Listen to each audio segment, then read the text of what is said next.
Fellas. Who, me? Yeah, you. Okay. Welcome to Summon Greater Podcast. A podcast about homebrewing homies. We've got some homebrew this week. From a homie. From a homie. Yeah. It's not his, but Nope.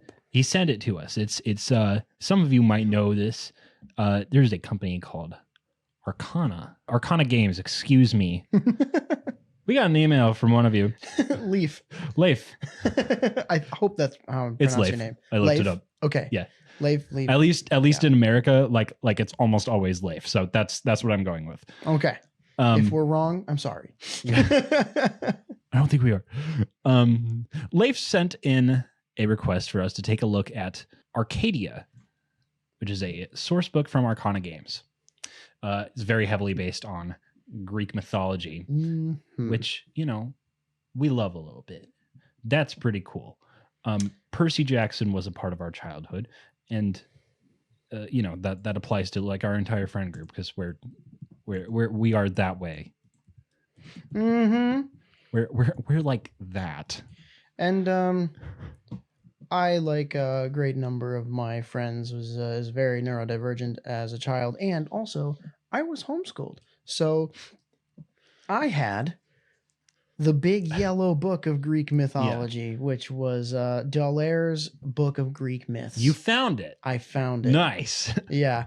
I've been rambling about this because as soon as Leif sent in the email, I was like, I love Greek mythology. This is so great. I used to read a book about it when I was younger. I had a book. What was the book called? And I finally found it. Yeah. Good on you for thinking about it. Mm-hmm. But yeah, so a little obsessed with Greek mythology, just a tad.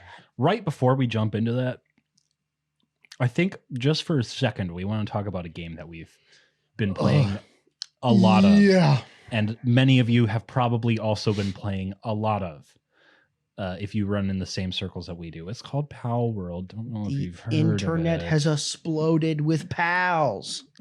I have to inform you that the game is quite good. Yeah, dangerously so. We enjoy it. It just meets a need. It's the game that people want. Mm-hmm. The game that a certain company was incapable of producing with a certain Legends series title. They did some cool stuff in there. I liked that game a lot, but it did not hold my attention like I know this game is going to. Mm-hmm. This one's just that on steroids. It's that good. Yeah, and like it looks nice. Yeah, and it feels nice too. Like everything in the game feels cohesive. Most things. I mean, there's polish that needs to happen. It smells very much of early access. There are some bugs, but the bugs are extremely funny. Oh boy, have you hit anything with what is that move called? It's like sacred. It's not Sacred Fire. There's this move that's like you shoot a fireball and then it turns into like a little cluster grenade, basically. Oh, I don't know most of the move names yet, but I don't think it does like several instances of damage, but very, very often when you land the move, it fires the pal that you hit straight up in the air. like really far. I have a clip of it that I can show you later. Amazing. But I looked on in the Power World Discord after that happened to me, and like saw a bunch of clips like that with that move. Yeah, my favorite bug that I've been seeing right now is jumping on the pal sphere as you catch something, and it just shoots you into the sky. I saw the funniest trick shot with that. The one with the 360. Holy. That's such a crazy clip. Who knew you could, in the year of our Lord 2024, you can 360 no scope a Pokemon. Yeah. we did a little thinking before the episode here, just like what you could adapt into a TTRPG, D&D, as it were.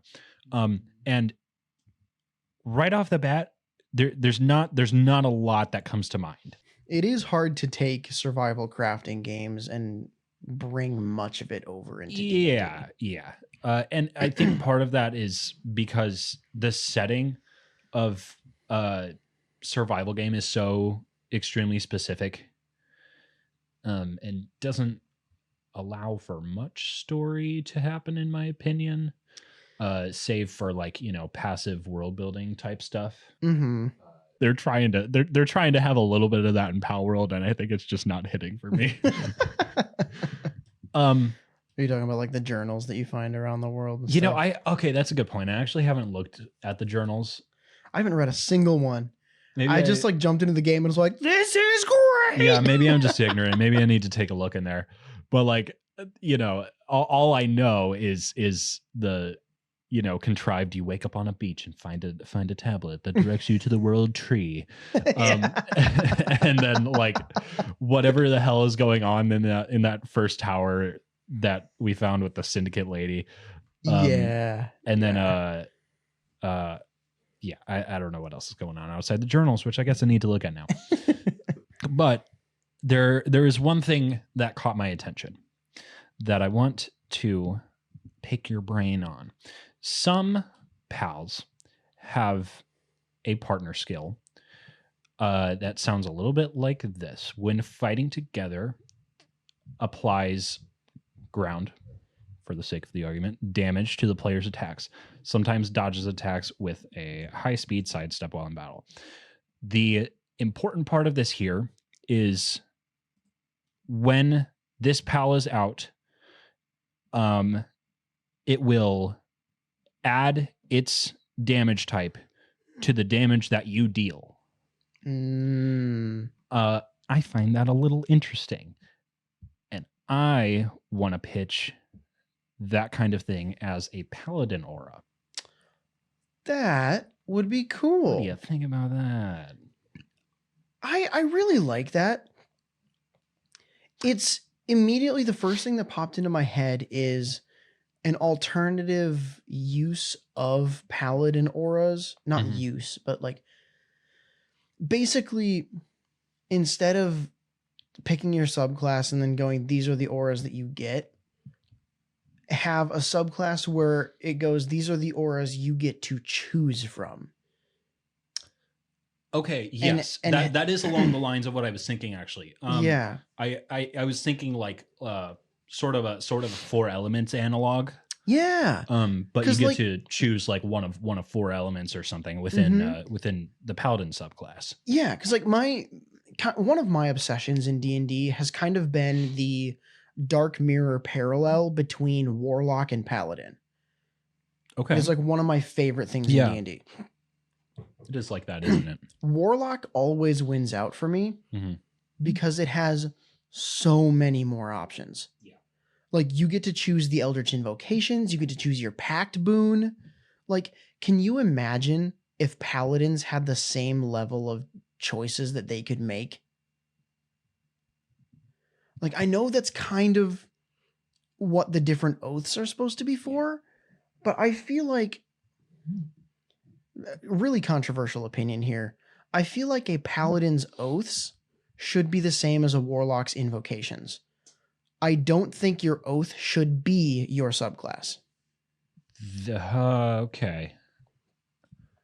I get it. Yeah. It'd be difficult because I don't necessarily know what to replace the subclass with. Yeah.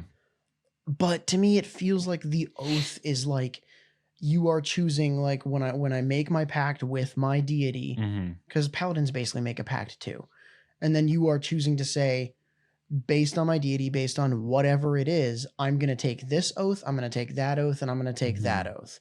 And you take more oaths, it would make sense for you to take more oaths as you progress down your path as a paladin. Yeah.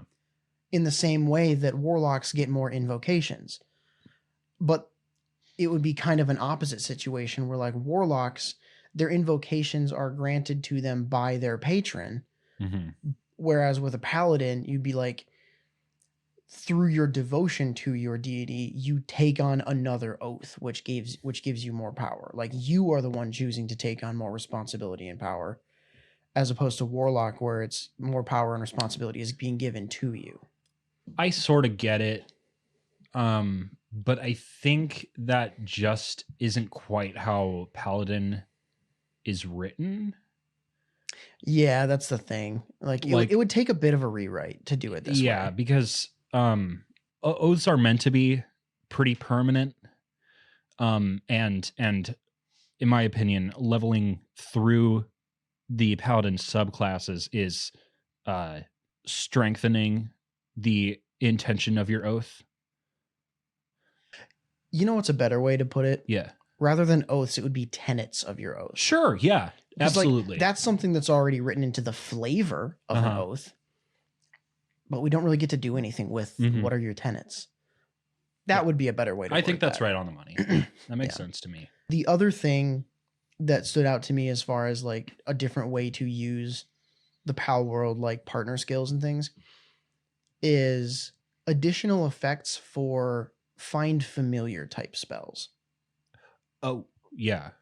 Okay. I think it would be really cool because, like, find familiar, there are some classes, subclasses, class abilities, and things that let you make attacks from a summoned entity's position. Right. Or cast spells from a summoned entity's position. Like,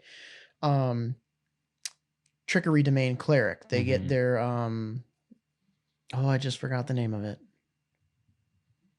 Invoke Duplicity, where they create an illusory double of themselves, and they can cast spells from that double's position. I think it'd be cool for like Find Familiar to have, like, you get a list of different familiar auras. Like, it would essentially be a paladin aura, but it's kind of tied to the familiar. And so as long as you keep it close to you, then you get the bonus of like additional fire damage, additional whatever. And also, if you get to like higher levels, because I think you could level increment them.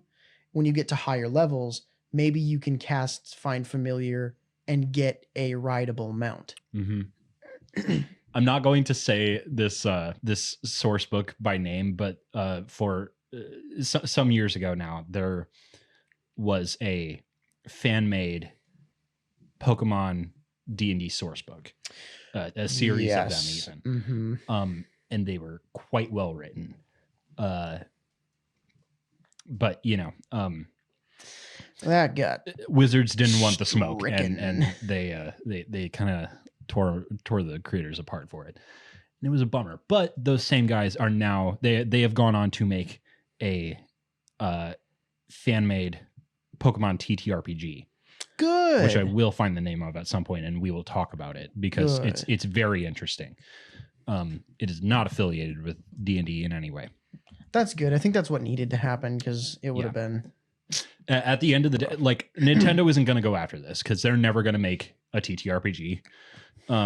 It was the 5e affiliation. Like, they didn't. Yeah. They know how Nintendo is. Wizards basically went, no, fam, we're not fighting with them. Yeah. I think it's just called Pokemon Tabletop.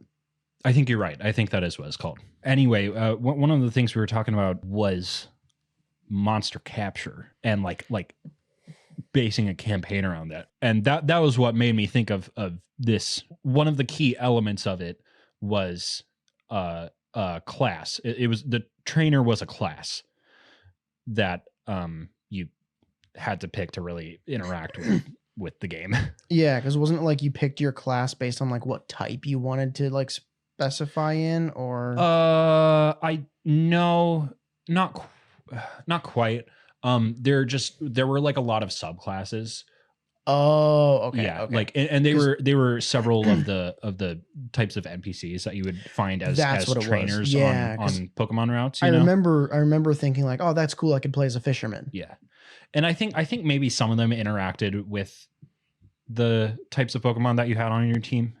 Like fisherman and like fire breather was one. I think medium might have been one. Yeah, there's like stuff Hex. Like that. There's interactions. Yeah. But oh my god, there was so much versatility. I really loved how that system worked. Our buddy Mike actually was running a campaign in that system for a bit. I forgot about that. Yeah, being able to capture monsters in D&D was something that we've kind of had on our minds for a very long time, especially being such big Pokemon fans. Yeah. So when a game came out where you could capture monsters and then shoot them out of a rocket launcher, I think we all just kind of collectively freaked out. I was so sad when it fucking killed him. Rip in peace, Pen Gullet. Like, I guess, but yeah. Sheesh. It is one of my favorite animations in the game, though. It's just seeing it just like. Oh man, it's so good.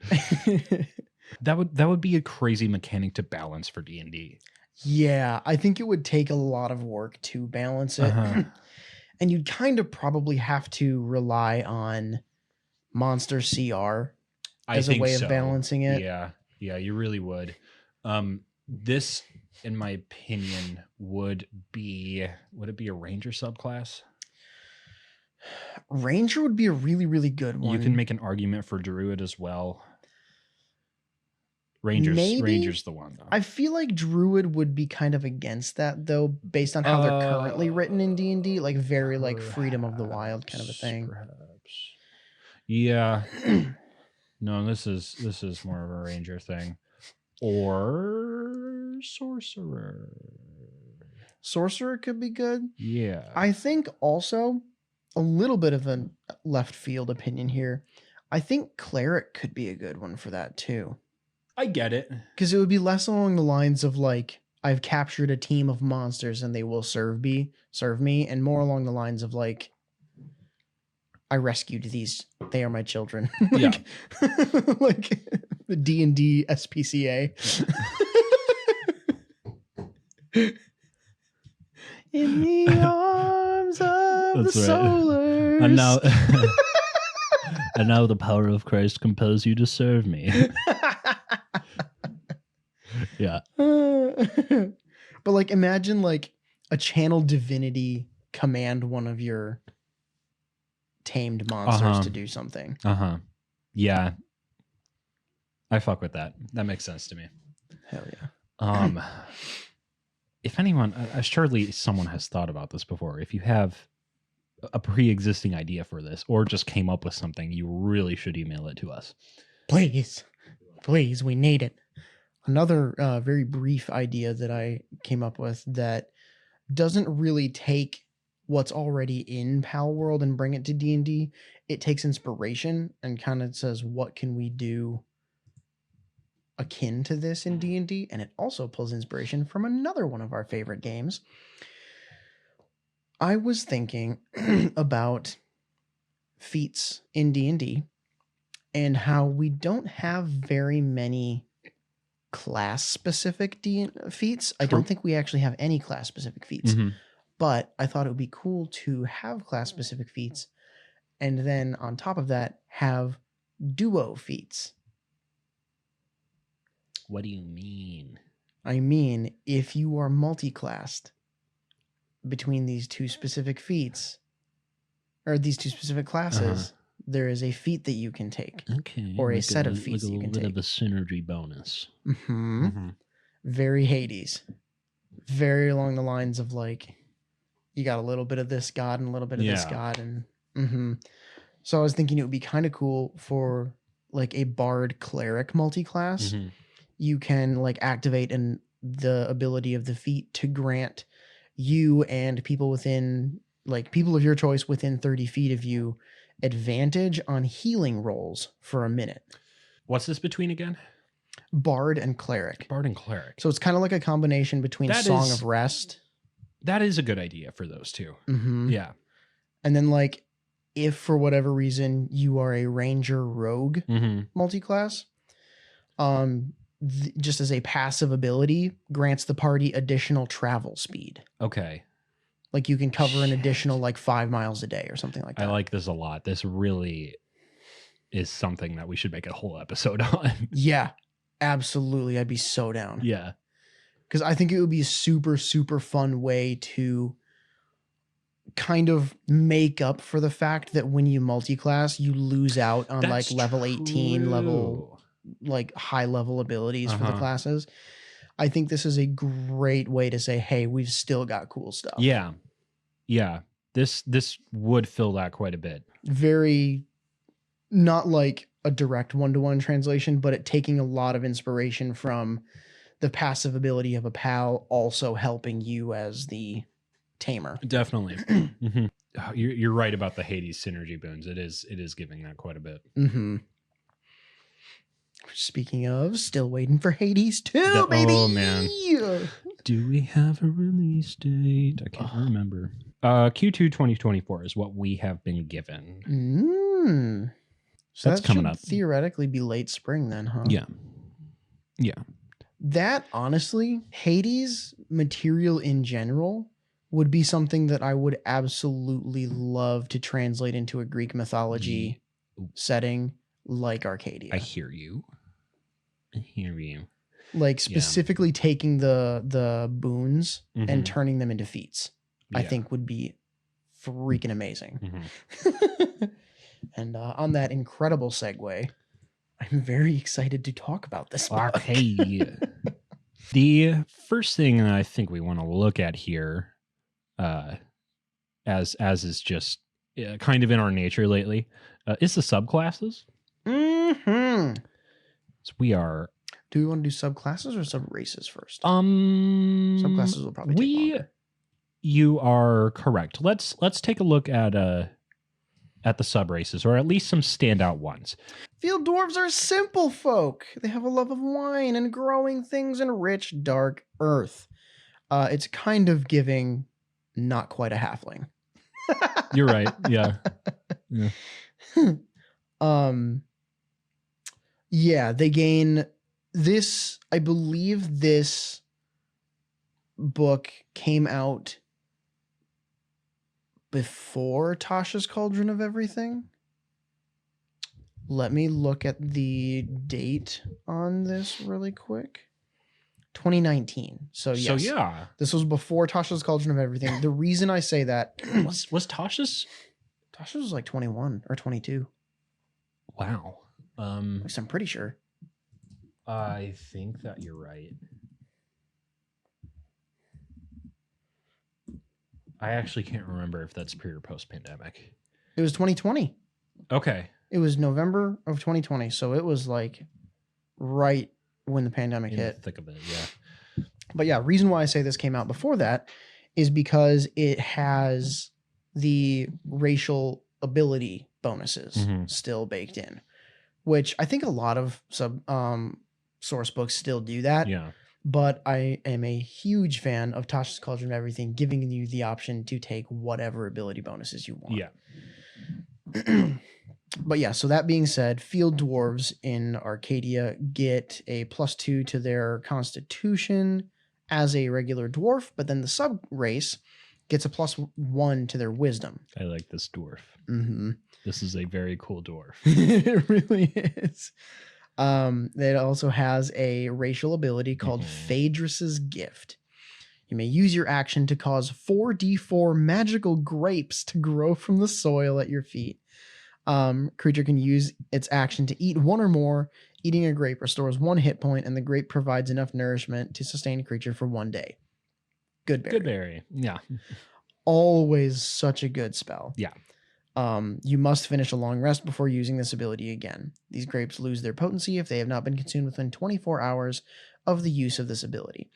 The number of grapes created increases to 8d4 at 11th level and 16d4 at 17th level. Good. So it is, you have unlimited rations. I appreciate the scaling. You have unlimited rations, and it's just, it makes me really, really happy that there are a lot of things in this source book that kind of took not quite word for word, but very close translations of spells and made them abilities. Yeah. Yeah. I have a little bit of a hypocritical thought to my own there. Yeah. I like that the spells were put into racial abilities. I dislike that they were put into class abilities. And there is a specific subclass that I am thinking about in here that took a lot of spell abilities, and we will get to. And I will in bring this it source up. book. Okay. Yeah, in this source book. Yeah. I hear ya. But yeah, so that is Field Dwarf. Selayan elves are descended from the few who heeded a prophecy of doom and escaped the fall of Selea, that ancient and wondrous island city lost beneath the waves. Oh, Atlantean elves. Oh my god. I am so down for this. They came from the sea to Arcadia, bearing great gifts from the gods, the fragmented arcane secrets of their fallen civilization. Seen by some as the children of Thessa, it is said that they first taught the Ithians magic. Ooh. Few of their kind remain, last scions of those long cast adrift from their drowned home. Still, ancient magic clings to their shattered lineage, manifesting in powerful philosophers and seers, the legacy of lost Selea. Most Selaean elves dwell in Ithia, the closest city to the shattered islands of their lost home, where they are highly valued for their innate skill in magic and love of the sea. Others live as hermits along Arcadia's blue-green shores or the broken island ruins of their lost kingdom, hearing in the waves the muffled whispers of their ancestors never far from the sea. Wherever they stray, they are marked by tragedy, beauty, and mystery. The most famed among them is the Oracle, an ancient and powerful seer sequestered in the high reaches of Mount Hyperion. That's super badass. As an... You get your elvish ability bonuses, of course, and then an increase to your intelligence as a Selaean elf by 1. You get the gift of prophecy. When you trance during a long rest, you are sometimes visited by prophetic dreams whose omens and portents may give you insight into the future. When you finish a long rest, roll 1d20. On a roll of 20, you can ask a single question concerning a specific goal, event, or activity to occur within 7 days. The GM offers a truthful reply. This is this is a mechanic that Sophia has been using for my character specifically. I know. Literally, I read it and I was like, ah! That's so funny. That's really, really funny. Their reply might be a vision, a cryptic rhyme, or an omen. That's so funny that she came up with that independently. Thessa's Trident. You learn the magic missile spell and can cast it once without expending a spell slot. That's hilarious. Is fucking insane, dude. Yeah. You regain the ability to cast it in this way when you finish a long rest. At 3rd and 5th level, the number of times you can cast a spell in this way without expending a spell slot is increased by 1. Intelligence is your spellcasting ability for the spell. Damn, that's so cool. And you are, of course, proficient in history and arcana skills as a Selaean elf. That is awesome. This is so cool and fun, man. I like this guy a lot. Having innate spells as abilities. Like the fact that it's like an actual spell in your racial abilities. Like, yeah. So cool. Yeah. I wish we had an image for this guy. I want to know what the sea elf looks like. Yeah. What the Atlantean elf looks like. Because that is another thing that is specifically mentioned in this source book. Like at the beginning, when you're reading through like the introduction, it talks about how it really lends itself to reskinning and reshaping how normal D&D things look. Yeah. Like if you're casting a spell like Spiritual Guardians or something, Spirit Guardians, sorry, is the name of it. Rather than just having it be like a spectral creature, like go mythological with it. Maybe it's the spirits of your ancestors or like an animal representative of the deity that you worship or something like that. Even if you're not a divine caster. Yeah. Like there's so much really cool stuff, and like it's in the Bronze Age. So you don't have bows and arrows, you have slings. Yeah. And you don't have great swords, you have like spears. So yeah, I love the fact that they give you like more options to change how your spells look and how they function. Yeah. Then the other subclass. Real quick, as we said, let's take a look at one more of these, I think. Okay. Let's make it Satyr. How about? Yeah. So I just want to give you a brief overview. This book gives you few races that are in this setting. It gives you dwarf, elf, human, orc, and then Phaedron. And there are 5 different sub races under Phaedron. There's Satyr, Siren, Gorgon, Harpy, and Centaur. But there is a bunch. There's a few more sub races that we didn't cover for dwarf and elf, and then there's also, just new stuff for all of the other ones that you recognize in here. But they do say, feel free to use any other races, sub races, whatever. It's really up to the DM in the setting that you want to play, but there's no like limitations to like, well, this doesn't exist in the setting. So, I have a feeling at some point I'm going to maybe dip into here for a new campaign. That would be so much fun. Like I'm going to ask the DM if I can use one of these sub races. I would even ask about the subclasses. I mean, we're going to get into those soon too, but like there are some that I would totally love to play. That's really, really true. Let's talk about a little bit about the Phaedron race first. It's a little prerequisite to this. Phaedron is essentially like a monstrous catch-all. Basically, yeah. I don't know if I love that being the case for the variety that is between, like satyr and gorgon and centaur and all that. Like that's quite a bit, but I get it also. I don't necessarily mind it, specifically due to the reason that satyrs and centaurs and like the monstrous races in D&D don't have sub races at all. That is true, but I could also see an argument for just making them standalone races. That's very fair. They don't have to have sub races. Like in this source book, humans and like orcs don't have sub races. I think the reason why they are probably classified under sub races under the same umbrella of the Phaedron race in this setting specifically is because of Greek mythology. All monsters come from, why did I just forget her name? It's not Sidon, is it? But there's like a mother of monsters in Greek mythology. Yeah. So they are all technically related by blood. Having monstrous blood just means you could be any one of these monsters. Are you talking about Echidna? Yes, thank you. It's Echidna. It's not Sidon. Sidon's something else. Yeah, Echidna, the mother of monsters. So, like, because of the fact that all of them are descended from Echidna, like, these sub-races would essentially be the monstrous version of demigods.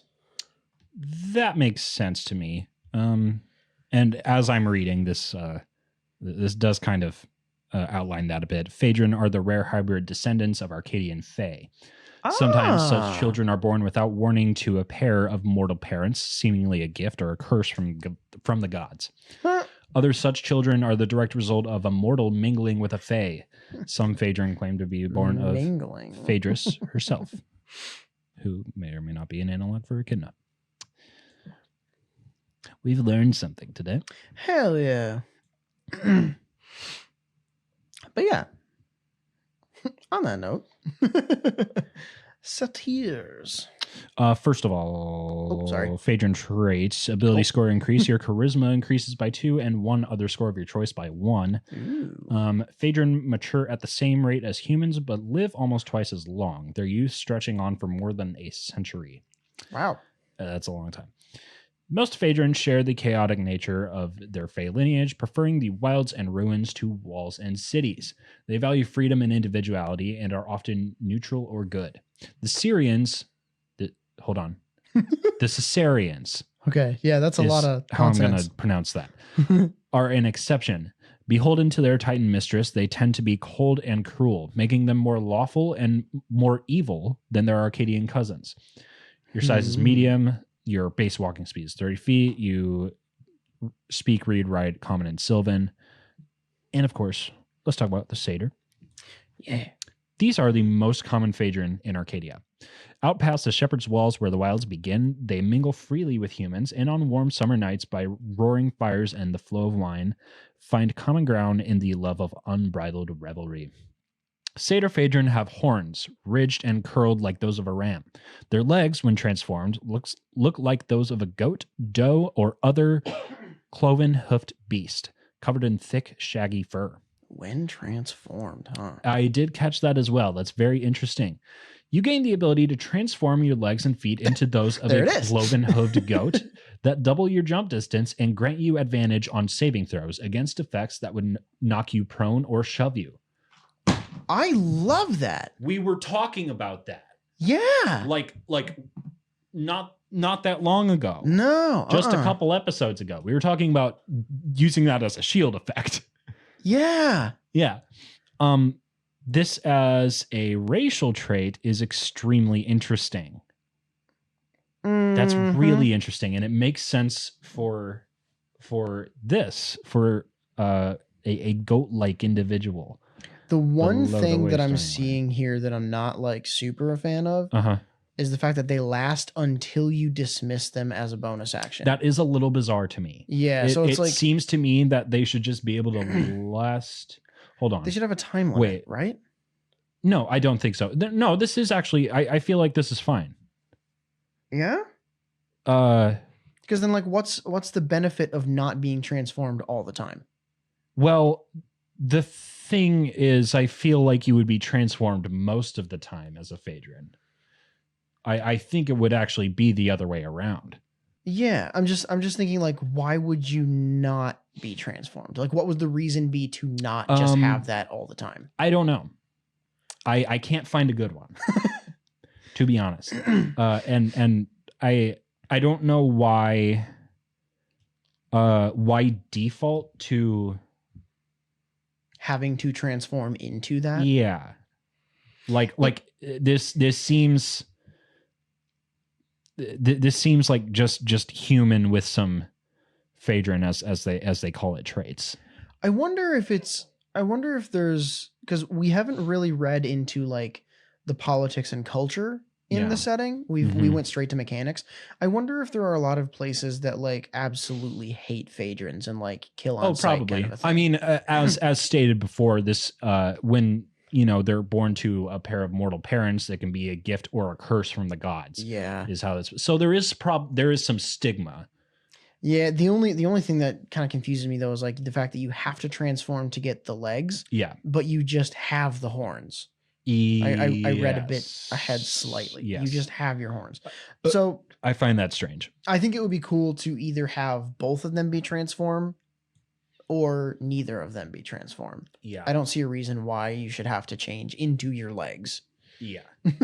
I don't know. If I were playing it, I would just ask my DM like, hey, can I just be this way all the time? Well, but that's the reason why I said the fact that there's no time limit confuses me, because you can just choose to be that all the time. Yeah, I guess I don't know. Like if it had an activated, like you activate it as a bonus action and then it lasts for an hour. Yeah. Or like you get a total of an hour per day. Right. And you can like activate it and deactivate it to keep some time. Yeah. I feel like that would make sense. Yeah. It's just like it's so strange to specify that you can that you can do that, because it takes like, a bonus action to transform, and also it lasts forever. Yeah, like there's no advantage then to swapping back to human legs. Right. Like there's no reason to do that as a bonus action unless they added the clause where it's like when you have your hooves, like if there's like wet terrain or something, or if like you're on rocks, like you get a disadvantage to climbing or something. Yeah. But I guess that wouldn't make sense either, because mountain goats. I don't know. If there were a downside to having the hooves, that's when I would be like, okay, cool. I see. I would almost want to give you like proficiency on athletics, right? As a satyr. Yeah. I don't know. We're just like digging too far into this, but I think some of that is valid criticism. Yeah. Regardless, I like this guy. I want to make that super clear. Yeah. I actually love all of the Phaedron subraces here that I'm seeing. Absolutely agree. That said, let's move on to talk about at least a couple of the subclasses in the time that we have remaining here. One really quick thing. Yeah. Before we move on from Satyr, there is also the horns ability. You can make an attack with your horns. Oh yeah. Very, very similar to Minotaurs. Yeah. So you get a 1d4 bludgeoning damage plus your strength modifier. If the target is not bigger than you, it must succeed on a strength save, or be pushed 10 feet away. Mhm. If you are able to make multiple attacks with your attack action, this will replace one of them. Yeah. Notably, it does not take your whole action. So if you're a fighter, you can do your horn attack as one of the attacks on your action. It's very good. Yeah, and that is the Okay. final Zathra ability. Subclasses. Do you have specific ones that you would like to prioritize? I want us to take a look at Way of the Gladiator. Monk. Ooh, monk yeah. one. Mm-hmm. Do we want to look into Path of the Hero, Barbarian? Yes. Yeah. I did really like that one. All right. Start there. Let's do that. Let's start there. Yeah, Path of the Hero Barbarian. Right out the gate, this is Hercules. Oh, This yeah, it like sure is. like super vibe heavy on Hercules. The Path of the Hero is a journey into legend as the barbarian seeks fame and glory through feats of great daring and Herculean strength. Look at that. Your deeds and very reputation stir courage in the hearts of your companions and those you champion. Heroic presence. Starting when you choose this path at 3rd level, your formidable presence emboldens your allies. When you enter your rage, choose up to 6 friendly creatures within 30 feet of you, including yourself, to gain temporary hit points equal to your proficiency bonus plus your strength modifier. Additionally, you may add your strength modifier instead of charisma to intimidation, performance, and persuasion checks. That last bit, thank you so much. Mm-hmm. I have been homebrewing that for a very long time with a lot of barbarians that I've played with. Yeah, you've talked about charisma barb quite a bit, I think. Yeah, because it's like charisma shouldn't need to be a primary stat for you to intimidate someone. Mhm. I really don't believe that. Yeah. I think you should be able to use physical prowess to intimidate people. Yeah. So this makes me very happy. Mhm. But yeah, when you rage, giving temporary hit points, super cool. I don't think we have any version right now of a support barbarian, even in a minor way. No.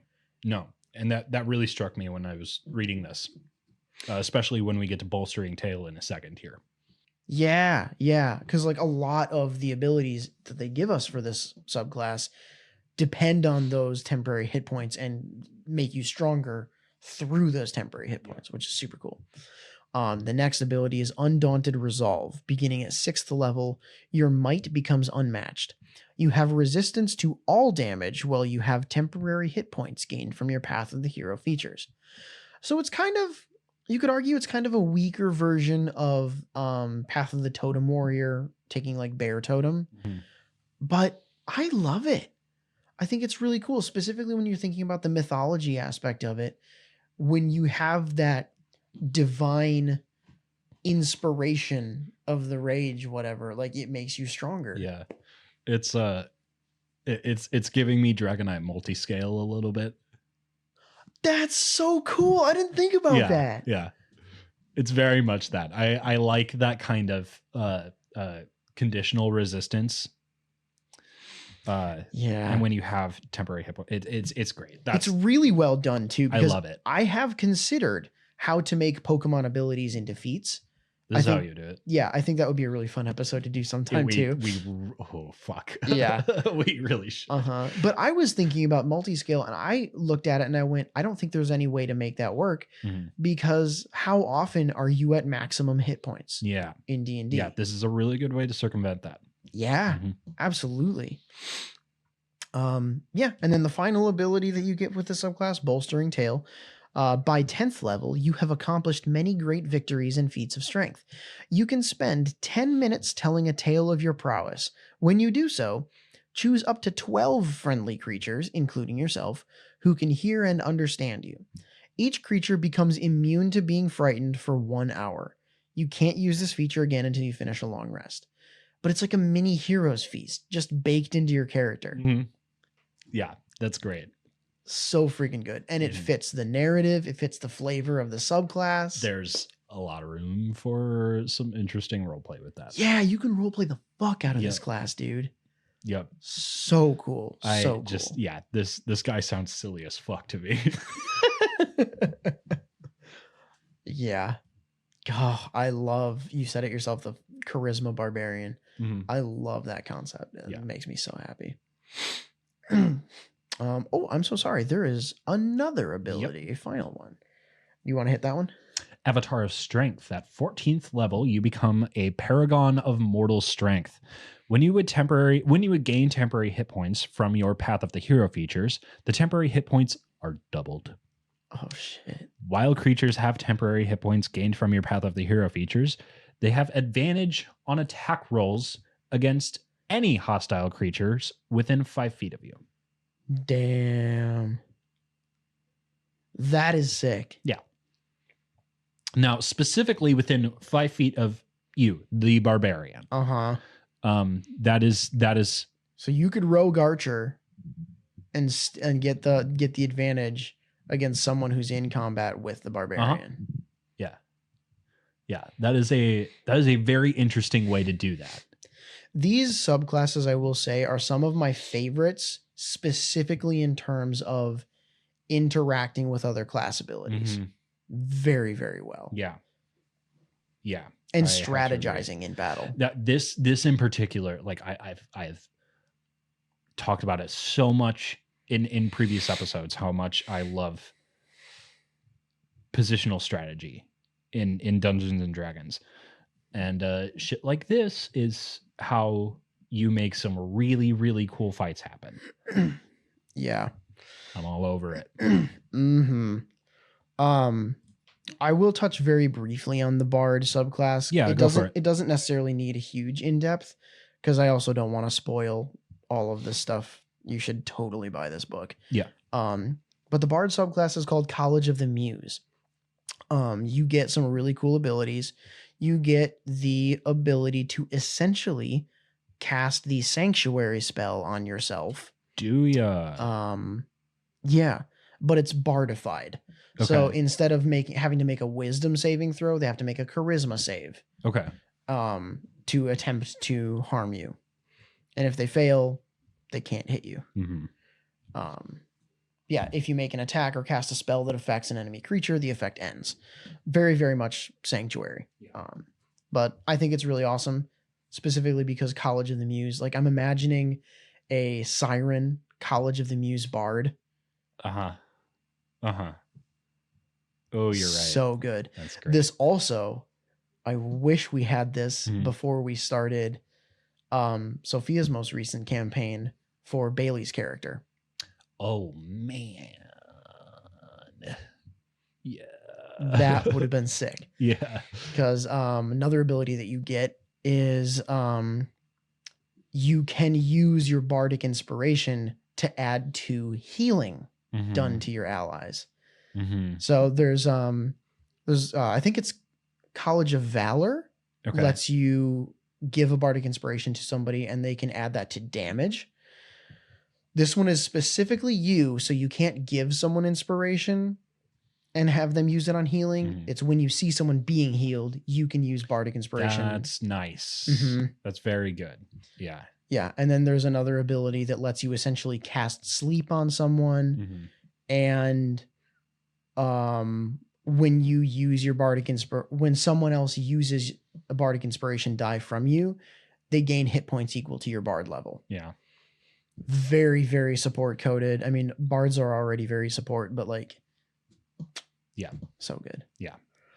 It's bridging into cleric a little bit, like you mentioned. Mm-hmm. And speaking of cleric, this is the one subclass that I'm kind of not a huge fan of, because the cleric subclass here is Domain of Fate, but to me it sounds extremely similar to the Arcana domain cleric, just without the cool abilities. Yeah, walk me through it. Yeah, so at first level for Domain of Fate, you automatically learn the Thaumaturgy cantrip. You also become proficient in 2 of the following skills, either Arcana, Religion, or Insight. Very cool, but not, the most exciting as far as like mechanics at first level. It just kind of helps you broaden your horizons because you Yeah. don't have to choose thaumaturgy. You can take an additional cantrip because you automatically get it. Yep. At level 2, when you get your channel divinities, you get Seer's Omen. You can use your channel divinity to force a creature you can see within 30 feet of you to make a wisdom save.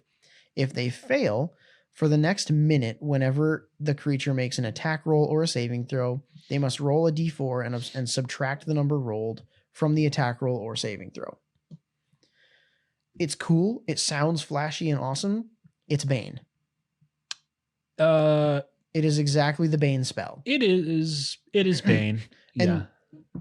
the reason why I sound hypocritical about this, because we talked about spell abilities being really, really cool for other classes, other races, whatever. The reason I don't like this one, it is far more efficient to use a spell slot to cast Bane than it is to use your channel divinity. I agree. Would you buff this somehow? Honestly, I think I would just want to replace it. Sure.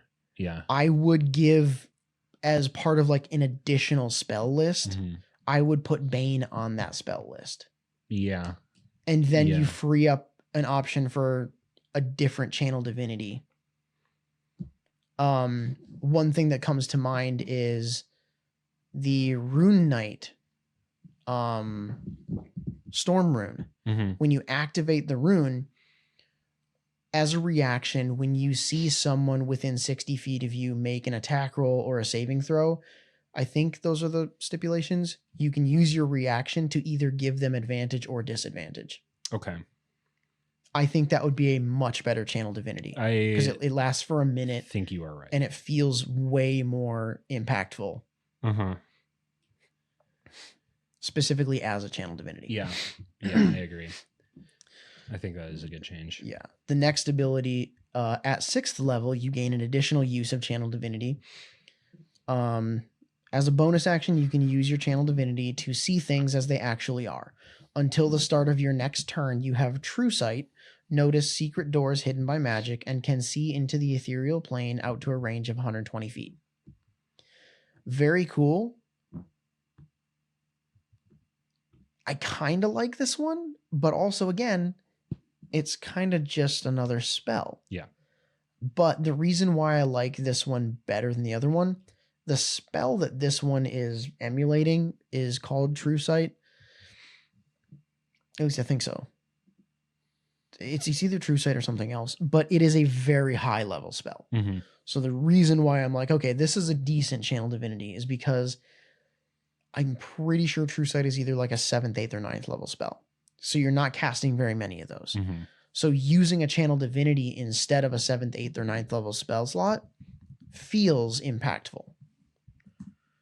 Using a channel divinity instead of like the 2nd or 3rd level spell slot for Bane doesn't feel impactful. Right. True Seeing. True Seeing, thank you. Is a 6th level. 6th level? Okay. Yeah. That's still not bad to replace a channel divinity with a 6th level spell slot. Yeah. Yeah. Uh-huh. Yeah. Yeah, and then at 8th level with this subclass, starting at 8th level, you can add your wisdom modifier to the damage you deal with any cleric cantrip.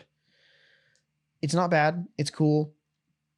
It is word for word a lower level ability that you get with the Arcana Domain. Okay, yeah. I think in the Arcana Domain, you get that. Nope, sorry, you still get that at 8th level. But yeah, it is the exact same thing. Starting at 8th level, you add your wisdom modifier to the damage you deal with any cleric cantrip. My personal issue with that is that as a cleric, I don't find myself using very many cantrips to do damage. Well, that's a skill issue. Kind of. But the reason why is because it's a preference for me. Yeah. I will say this. This is absolutely my personal preference. I don't like the cleric exclusive damage cantrips. That's fair. They don't feel great to me. Yeah. The reason why I like the Arcana Domain better in this situation is because, let me look here. Yeah, at 1st level with an Arcana Domain, You gain proficiency in the Arcana skill, and you gain 2 cantrips of your choice from the wizard spell list, and they count as cleric cantrips. So now picture potent spell casting, adding your wisdom modifier to the damage you deal with a cleric cantrip. Imagine adding your wisdom modifier to firebolt. It's just better. Mm-hmm. Yeah. I see it. Yeah. I feel like we're tearing into this. I mean, pros and cons, right? Yes, Like, always. I have no cons whatsoever for the barbarian subclass. That's facts. Freaking love it. Yeah. This one I'm not as much of a fan of, but I think just a few replacement effects would make it an amazing subclass. For sure. Yeah. The final ability for the cleric subclass is Seal Fate. You gain the ability to sever a creature's fate. As an action, choose a creature you can see, roll 1d4, and then choose rounds, days, or years. The creature is forced to make a wisdom saving throw. After the chosen time has passed, the creature takes 10d10 necrotic damage on a failed save, or half as much on a successful one. You cannot use this feature again until you complete a long rest. It's Future Sight from Pokemon. Yeah. Like, it's really interesting. I can't necessarily think of like a super cool scenario when you would use it, but maybe that's because I just haven't been in a scenario where it would be useful. Uh-huh. I think it's an extremely cool concept. Yeah. I would replace. I've been thinking this since the moment you said Seal Fate. It's that after 1d4 of the chosen amount of time, they turn into a seal.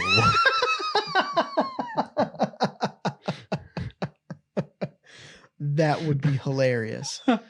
And spoiler alert, that's not what clerics do. That's what the next class do. Uh-huh. The druid subclass. This one's awesome because it's Circle of the Moon, but better. The cool thing about this druid subclass, we're not going to talk about the whole thing, but the really cool thing about this is that you can force another creature to wild shape. That's funny. Right? It's called Wild Curse. Like, you essentially get to polymorph something. Whoa. It just makes me so happy. Like, Forced to make a wisdom saving throw or be transformed into a beast of your choosing with a challenge rating as high as a quarter. and they make wisdom saves just like normal with polymorph, but I'm just like, that's fun. Flavoring it that like you can use a wild shape charge to just be like, no, you boop. That's funny. Yeah. But we're not going to go into detail on that one. And we're not going to talk about the fighter one either because there's a better one. Way of the Gladiator Monk. Way of the Gladiator Monk. Monks who follow the way of the gladiator live and die on the bloody sands of the arena in pursuit of glory, gold, and perfection of their martial art. From the dirty fighting of the pits to the flashy spectacle of grand coliseums, there are few who can match their skill with a bronze blade and a wrapped fist. Combatant's Gambit, starting at 3rd level. You specialize in an exotic signature weapon, such as a trident, net, or kopesh. Kopesh? Kopesh, yeah. Kopesh, okay. The weapon can be any simple or martial melee weapon that does not have the heavy or two-handed property. Weapons of the chosen type are considered monk weapons for you. Crazy. The first attack you make each round with a monk weapon has advantage. That is insane. At 3rd level! Each round. That's really unbound. At 3rd level! It's really good. It's really good, especially when paired with the skill that you get later. Oh boy. Flash of Bronze. Starting at 6th level, your attacks with monk weapons count as magical for the purpose of overcoming resistance and immunity to non-magical attacks and damage. Of course. This is a monk thing. Additionally, whenever you are able to make an unarmed attack, you may spend 1 key point to make the attack with your monk weapon instead. Crazy. If you are wielding one, then you need to stop saying that. That's a tick at this point. Crazy. That's crazy. This attack deals bonus damage equal to your martial arts die. What? Yeah, dude. At high levels, that's insane. Yeah, it is. Because you can use your flurry of blows Poke, poke. Yeah. Motherfucker. And you get additional damage equal to your martial arts die. Yeah. This is a really, really powerful monk subclass. Yeah, like imagine you're using a longsword, which is just a D8 damage when you're using it one-handed. Yeah. And then you get to let's say you get to level 20 and your unarmed dice is what? Is it a D10 or a D12? I think it goes up to D10. I forget. But yeah. But yeah, you get 1D8 plus 1D10. Very good. Fucked up. Even. That is insane. Superior opponent. Beginning at 11th level, you can enter a special meditation that prepares you for battle. Following a long rest, the next attack you make with a monk weapon, you may treat the D20 roll as a 20. This is the ability I was talking about.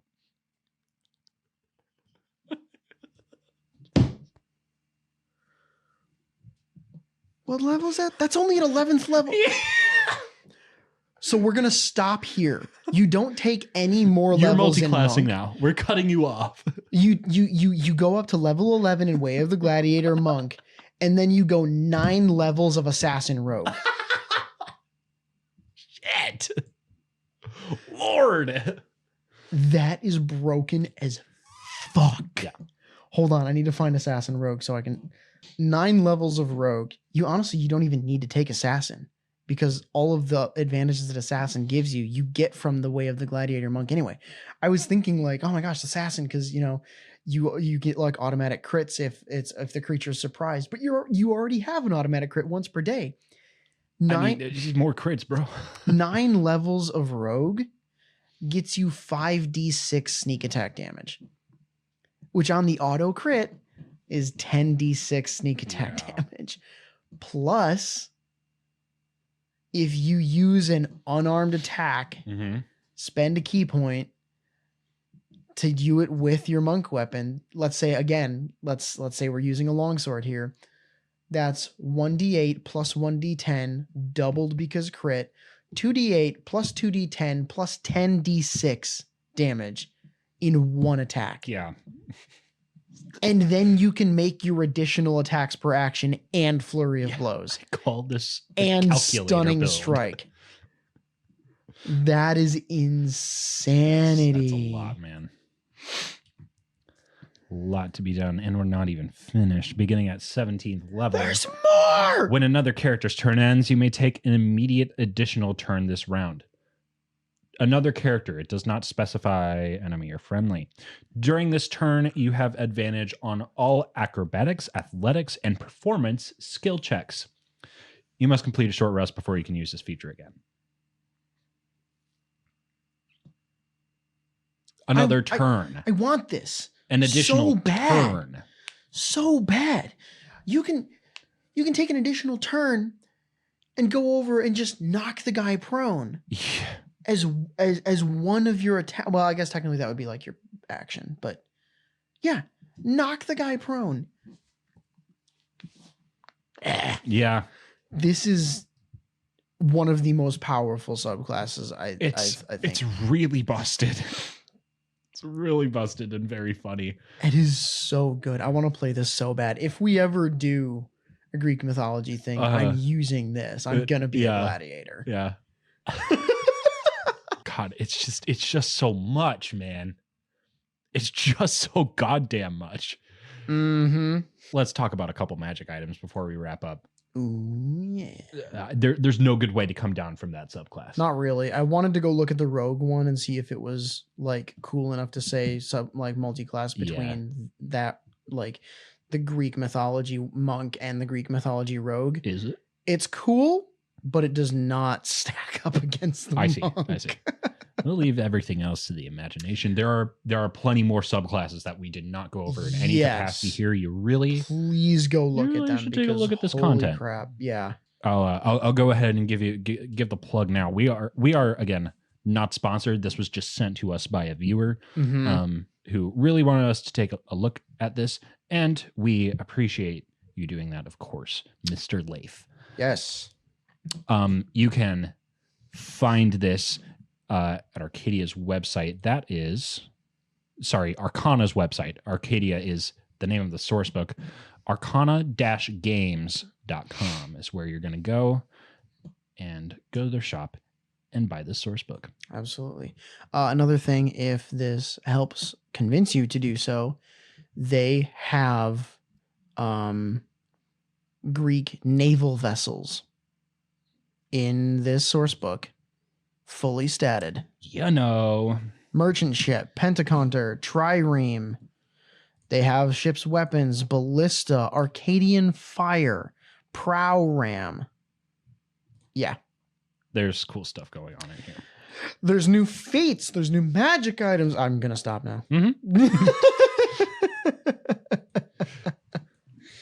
You wanted to talk magic items. I do. There's a few potions in here and otherwise consumables. What page are we? So go to 70. 70. Yep. There it is. Okay, magic items. Let's talk about Arcadian fire. This thick amber resin ignites when exposed to the air. It's phosphorus. As an action, you can throw a ceramic jar of Arcadian fire up to 20 feet. Never mind, it's a Molotov. Shattering it on impact. Make a ranged attack against a creature or object, treating the ceramic jar as an improvised weapon. There's a comma in there. You can do that or that. Throw it or shoot it. On a hit, the target takes 1d10 fire damage at the start of each of its turns. That's a lot. This lasts for 1d4 rounds or until the creature ends this damage by using its action to make a DC 10 dexterity check to extinguish the flames. I think this might be it's very similar, if not a copy of Alchemist's Fire from D&D. Okay, I thought it sounded a little bit familiar. Yeah. Yeah, it does sound a lot like that. Mm-hmm. You can also pour it on the ground to cover a 5-foot square area. Fire burns for 1d4 rounds and deals 1d10 fire damage to any creature that enters the area or ends its turn in there. Creature can only take this damage once per turn. It's all right, but it is Alchemist's Fire. Still freaking cool item though. Yeah. And this came out before that though, did it not?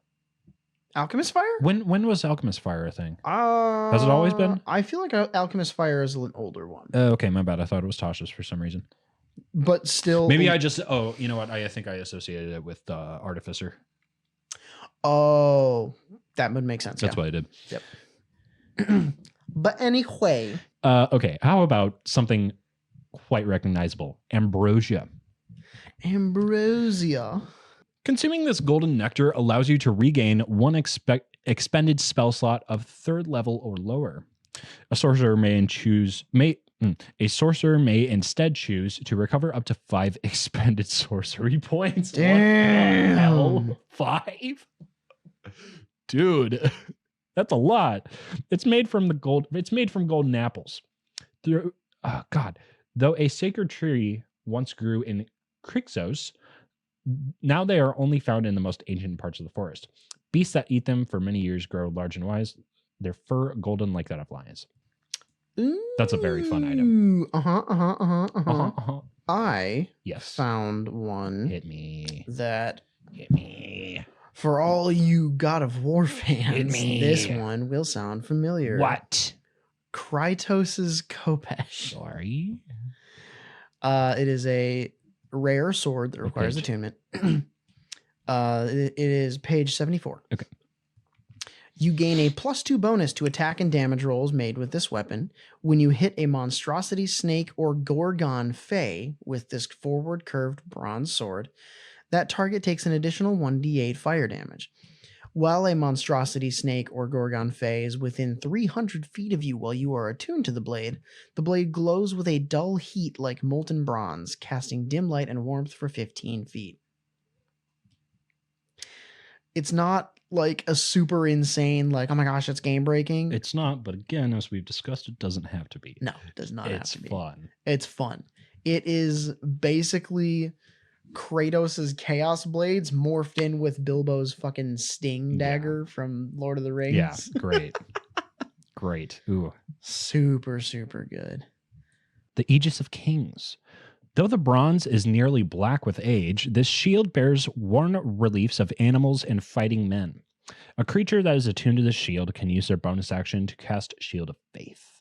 Great. The shield appears wielded by a spectral warrior, hollow-eyed, armor-scarred, and pitted from battle. That's some fun flavoring. I love it. And again, adding spells to items and racial abilities. Item-bound spells. So good. It's always a good decision and a good time. There's also one of my favorite items on here. Yeah. The Nemean hide. Nemean hide. Which is, again, heavy throwback to Hercules. It is hide armor, is uncommon. The pelt of a magical beast, such as a golden lion, boar, or manticore. The pelt can be worn as armor, granting 2 damage reduction against all bludgeoning, piercing, and slashing damage. So that's worded funny, but you reduce the damage that you take from bludgeoning, piercing, or slashing sources by 2. Wow. Nice. Yeah. Okay. That's interesting. I've never thought about doing damage reduction as flat like that. I think it was a much bigger thing in D&D 3.5. Oh, okay. And they kind of went away from it in 5th edition because it was a primary stat of armor in 3.5. I mean, for the sake of variety, I fuck with that being on an item like this. Yeah. No, I love it. I love the fact that there are some items that give you like reduces something by a static number. Yeah. Because the other thing that does that in D&D right now is the heavy armor master feat. If you are proficient in heavy armor, you can take heavy armor master feat. All bludgeoning, piercing, and slashing damages that you take is reduced by 3. Nice. Wow. Yeah. So like there's something like this already in D&D, but it's a much more niche thing. Yeah. I like that it's just on the armor. Yeah. I want to talk about everything in this book. I do too, but and we don't I'm have not time. going and we got to leave it up to y'all's imagination when you go to Arcana's website and buy the fucking book. Buy the book. There are, of course, a bunch of things we didn't cover in here, including monsters. I was just about to say they have stat blocks for hydras. Yeah. Go do hydras and Cerberus. Go take a look at the gods, at the titans, at the Cerberus, at the puppy, the big 3-headed puppy. Pet him in your game of D&D. Give Cerberus pets. Thank you, Leif, once again for sending us this little bit of homebrew. If you want to send us your own homebrew or something on the internet that you found really interesting, please do. Send it to summongreaterpod@gmail.com or @summongreater on Twitter. And also, please follow our YouTube channel. We love you.